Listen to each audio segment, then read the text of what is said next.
Hi, hello guys. Magandang araw po sa inyo lahat. Ayan, basic tutorial tayo ngayon. Sa mga gustong matutong mag-drive sa mga automatic na sasakyan. Alam nyo guys, pag pinapalinis kayo ng inyong mga sasakyan, di ba merong binibigay na susi, yung ganito. Ito ay susi ng Toyota Alphard. So pag nasa inyo ito, pwede nyo nang paandarin yung sasakyan. Samahan nyo si Kuya D hanggang sa dulo. Tara. Ito ay Toyota Alphard. So ito yung manibela. Ayan. So hawak ang manibela dito sa 9 o'clock, 3 o'clock. So yan. Liko sa kanan, hop. Yan. Tapos balik uli. Liko sa kaliwa, hop. Yan. Tapos balik uli. Tapos todo kabig. Yan, tandaan nyo ito naka-center to. Nakatayong ganyan, yung logo ng Toyota. So hawak ka dito sa taas. Yan. Dalawang beses. O yan. Pag binalik mo uli, balik mo uli, dalawang beses din. Yan. Dito sa kabila, hawak ka uli dito. Yan, dalawang beses. Yan. Tapos, balik. Hawak ka uli dito. Dalawang beses din. Tapos ganyan. Pag naka-straight ito, ibig sabihin yung gulong natin, naka-straight din na ganyan. Yung dalawang gulong. Pag kinabig mo dito sa kanan, gaganon yan. Tapos balik mo uli, ganyan. Tapos kinabig mo doon sa kaliwa, gaganyan siya ulit. Tapos pag binalik mo sa center, gaganyan ulit. Pag kinabig mo ng todo, gaganyan yan. Pag kinabig mo ng todo doon, gaganyan dan. So, tandaan nyo itong logo na to. Laging nakatayo dyan. Ibig sabihin yung gulong natin nakatuwid na ganyan. Ito naman yung gear. Yung tinatawag nating cambio. Ayan. Kikita mo rito, P is parking. Pag nakapark yung sakyan, dito may lagay. Kaya nakapark siya, so nandito siya, di ba? Yan, kikita nyo. Nakatapat sa P. Ito naman, reverse. Yan, reverse yan. Tapos dito, neutral. Yan, neutral yan. Tapos dito naman, drive. Yan, drive yan. Yan. So, dito, may nakikita kayong S. Ang ibig sabihin yan, sequence drive. May plus dito at minus. Less speed dito, sa minus. Pagka nag-plus ka ng speed, dito naman. Yan. So dito yon. Yan. Ito naman yung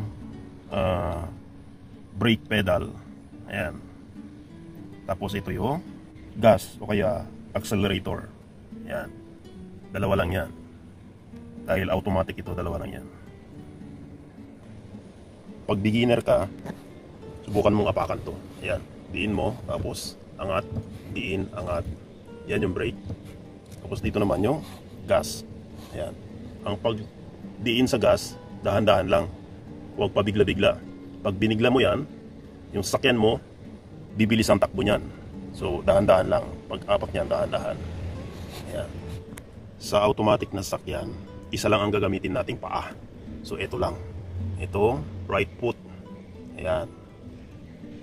Doon, nakatambay lang yan doon. Ayan. So, ang position ng paa natin, dito lang sa gitna. Ayan, dito. Ayan. Dito sa gitna. Ganyan. Sa gitna lang siya. Tapos, ang pag-apak, ganoon lang. Dito sa brake. Ayan. Tapos, gas. Brake. Gas. Ayan. Lipat-lipat mo lang yan. Ayan. Isang paa lang ang gagamitin natin. Ayan. So, pag-aralan mo yan, gas, brake, gas, brake, gas, and brake.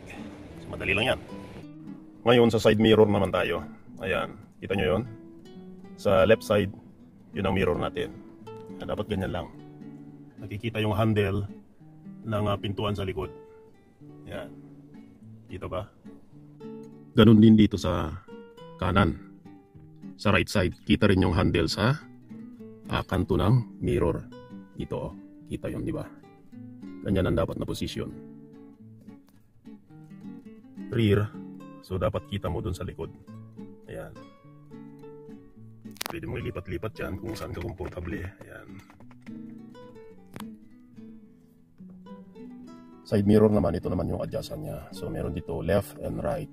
Pag adjust mo sa right, ganon mo siya, tapos gaganon mo lang yan. Ayan. Taas, baba. Ayan. So pag in-adjust mo naman sa kabila, pihitin mo yung papunta sa left. Ayan. So i-adjust mo ulit. Taas, baba. Ayan. Ayan. Balik mo ulit. So ito naman pag tinupi natin yung mirror. Ayan. Touch mo lang yan. Ito naman yung engine start and stop. Ayan. Pero hindi mo mapapaandar yan kung hindi mo inapakan yung brake pedal. Ang automatic na sasakyan kasi, ang pinaka-clutch natin ay yung brake pedal. So tuturo ko kung paano. Dito sa brake. Ayan. So alam niyo yan ha. Sabi ko kanina, gas ito, tapos ito yung brake. Ngayon, papaandarin natin. Hapakan mo lang to, diin mo yan, yung brake. Diin mo pa ganoon. Tapos, touch mo lang ito. Ayan, start, di ba? Touch mo ganyan.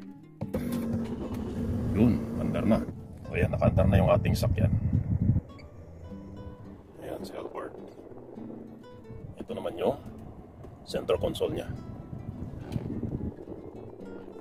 Gaya ng sinabi ko kanina, ang pag-apak ng gas ay slight lang, dahan-dahan. Yan, dahan-dahan ganyan. Yan. Yan, makikita mo sa RPM niya. Pag inapakan natin ng konti, tataas yan. Yan, yan, di ba? Tataas konti lang. Yan, mga ganyan-ganyan lang.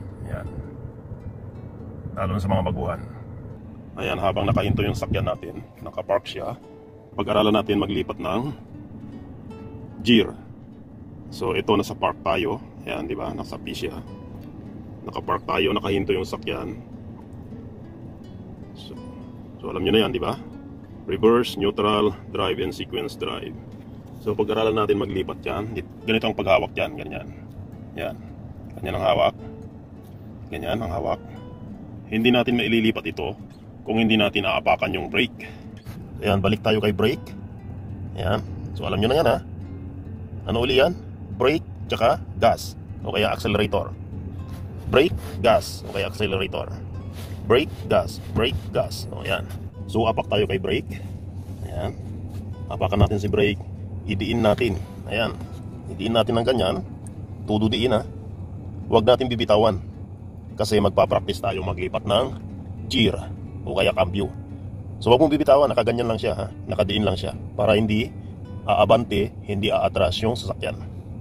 Tapos engage natin ito. Ayan. Ito yung parking. So naka-safe tayo. Sabi nga nila, safety first. O, di ba? So naka-engage yan, hindi aabante, hindi aatras yung ating sasakyan.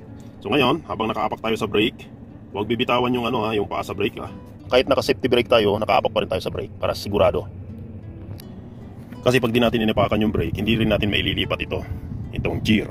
So ngayon, nakaapak tayo sa brake. Tuturo ko kung paano paglilipat. Ayan, naka-park tayo. So ililipat ko sa reverse. Hatakin ko lang pababa. Ayan. So naka-reverse tayo. Ayan, tingnan natin sa dashboard. Ayan, naka-reverse tayo. Oh. Ngayon, hatakin ko pababa. Ililipat ko sa neutral. Hatak lang pababa. Ayan. Tingnan nyo, nasa neutral siya. Sa dashboard, tingnan natin. Ayan, naka-neutral. Ngayon, ililipat natin sa drive. Ayan, pababa lang natin. Hatak lang natin dito. Ayan, naka-drive na tayo. So dito, naka-drive na tayo. Tingnan natin sa dashboard. Ayan, naka-D tayo drive.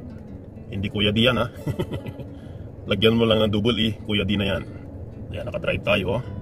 Ngayon, maglo-low gear tayo. So itong drive, pwede mo nang gamitin ito.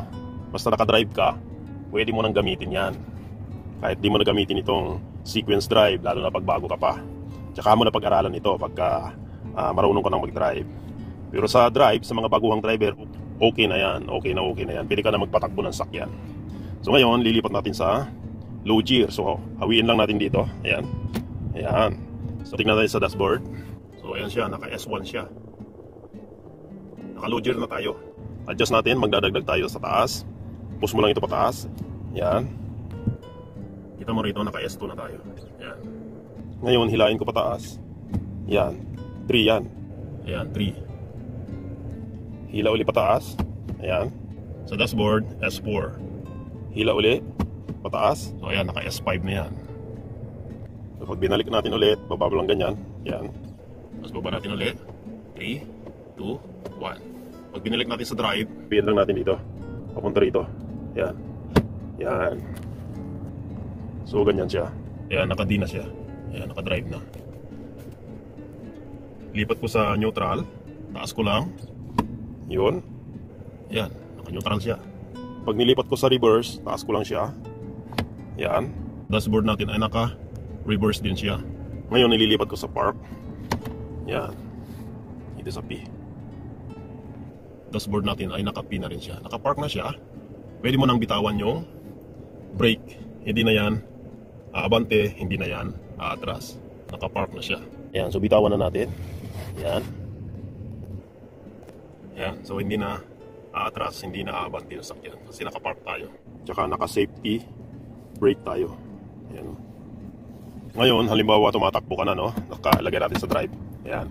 Halimbawa tumatakbo ka, naka-drive ka, tapos pag hihinto ka, apak ka lang sa brake. Apakan mo yung brake, hihinto yung sakyan. Pagka atras ka, ilipat mo lang dito. Yan, sa reverse. Yan, kung gusto mo mag-reverse, bitawan mo yung brake, tapos atras na yan. Pag nilagay mo naman sa pag-aabanti ka ulit, hatakin mo lang ito pababa. Ayan, bitawan mo yung brake. So aabanti na yung sakyan mo. Pero pag baguhan ka pa lang, kailangan bantayan mo yung brake. Yung pagdiin sa gas, kunti-kunti lang, pakunti-kunti lang, slide lang, slide. Ayan, pag stop, apak sa preno. Ayan, tapos lagay sa neutral.